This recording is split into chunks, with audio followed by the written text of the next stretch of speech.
Welcome back to MDL Crochet. The stitch we're going to learn today is the double extended purl. It creates a really nice meshy fabric. It is very simple to do. If you know how to do the purl stitch and you know how to chain one, that's pretty much what it is. I did this in a 4-weight yarn with a 6.5mm hook. So let's just go ahead and get into it. Okay, so for this stitch, it's a little bit different. You know how we have the front and the back post of a stitch. Here's the back post, there's the front post. Now, of course, we don't ever do anything in this side stitch right here. So how we're going to do this, you're going to put your yarn up in front, just like you would do for a purl. Pinch it down a little bit, and you're going to go through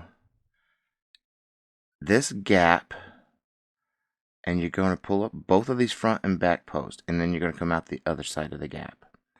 So you'll be coming out of this gap right here. So in this gap, go into this gap, pull up your front and back post, and you're coming out of this gap, just like this.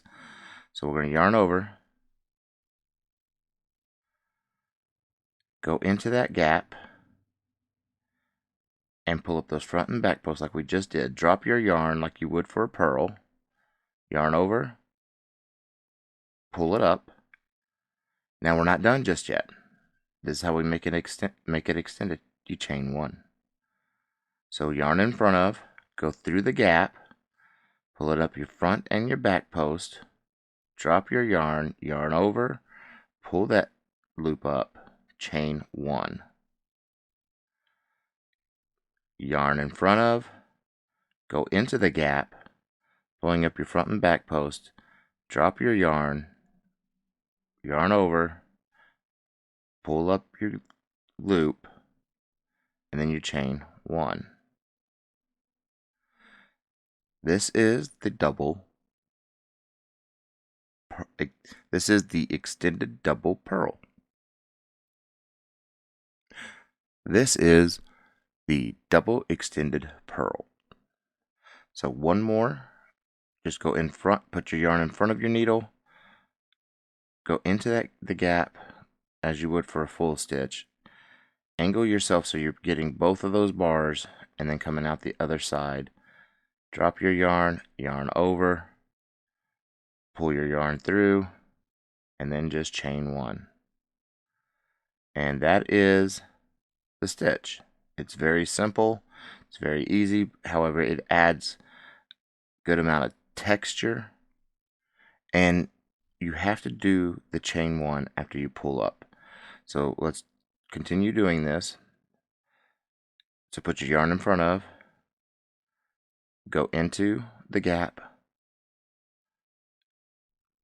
pull up your front and back bar, and then you're going to drop your yarn, yarn over, and pull up a loop, and then chain one.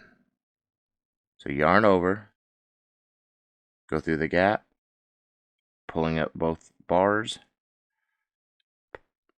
drop your yarn, yarn over, pull up your loop, chain one. Yarn in front of your needle, go through the gap, take your yarn, drop it behind your needle, yarn over, pull it through, chain one. Yarn in front of your needle, go through the gap, drop your yarn, yarn over, go through the loop, yarn over, and chain one.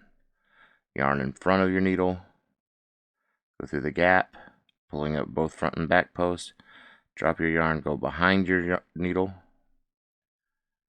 and then pull up, yarn over, and then pull up your loop, and then chain one.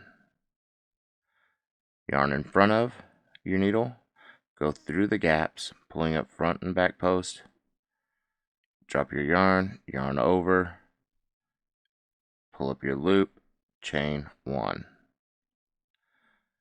And this is the entire stitch. It is very simple. It's one of the easier stitches out there, because all you're really doing is doing a purl, and then you're chaining one. But you're doing the purl because you're pulling up both your front and your back. So it's a double purl. And it adds dimension to your project. And that is how you do that stitch. So yarn in front of, go into the gap, pulling up both front and back post, drop your yarn, go behind your needle, yarn over, pull up your loop, chain 1. Yarn in front of, go into the gap, pulling up both front and back post, drop your yarn, go yarn over, pull up your loop, chain 1.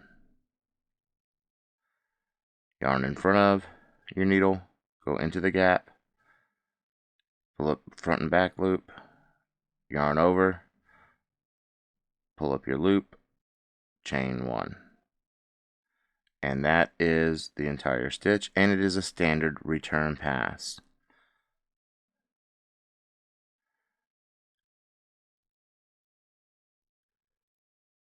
And you just go into the end stitch like we normally do, pull up your loop, you'll chain 1, and then yarn over and pull through 2.